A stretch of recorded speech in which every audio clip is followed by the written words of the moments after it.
Maring itinanggi ng Armed Forces of the Philippines ang alegasyon ng mga makakaliwang grupo kaugnay sa umano'y pag-abuso sa PhilAm na si Chantal Anicoche na ayon sa militar ay na-rescue matapos maiwan ng New People's Army sa kasagsagan ng engkwentro sa Occidental Mindoro. Si Almar Fersuelo magbabalita.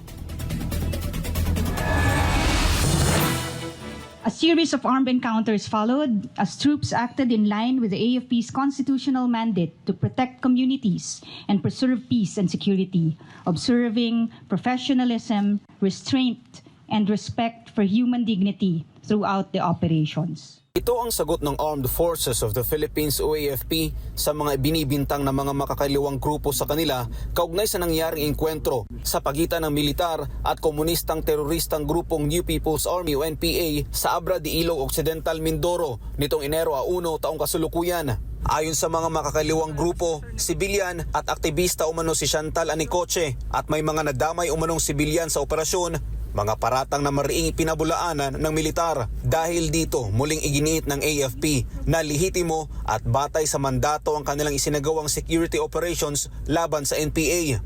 On January 1st, government troops conducted security operations in Abra de Ilog, Occidental Mindoro, based on verified intelligence regarding the presence of armed elements of the New People's Army who were planning to conduct atrocities in the area.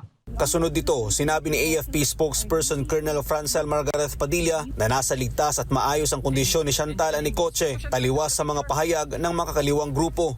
On January 8, government troops recovered Miss Chantal Anicoche in the vicinity of the encounter area after she had been left behind by fleeing NPA elements. She was found weak and in urgent need of medical attention, and she was immediately brought to the 2nd Infantry Division Station Hospital for proper care and humanitarian assistance. Binigyang diin ng AFP na hindi nila pinilit sa Chantal na pumirma ng kanyang testimonya na manatili sa pangangalaga ng Philippine Army.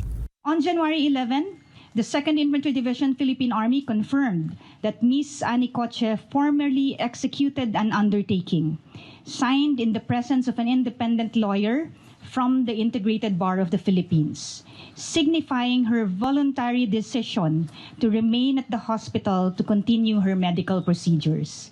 This affirms that her stay is based on free will and humanitarian considerations.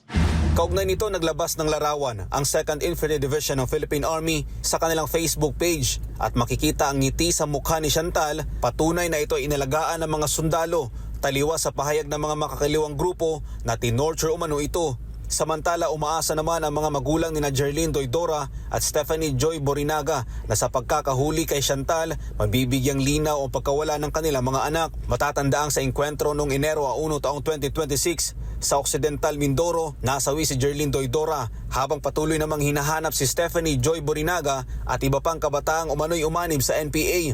Sa ngayon, sinabi ng AFP na nagpapatuloy ang kanilang security operations sa Abra de Ilog upang mapanatili ang kapayapaan at maprotektahan ang komunidad laban sa pananakot ng CPP, NPA, NDF. Para sa Diyos at sa Pilipinas, kung mahal, Almar Fersuelo, SMNA News.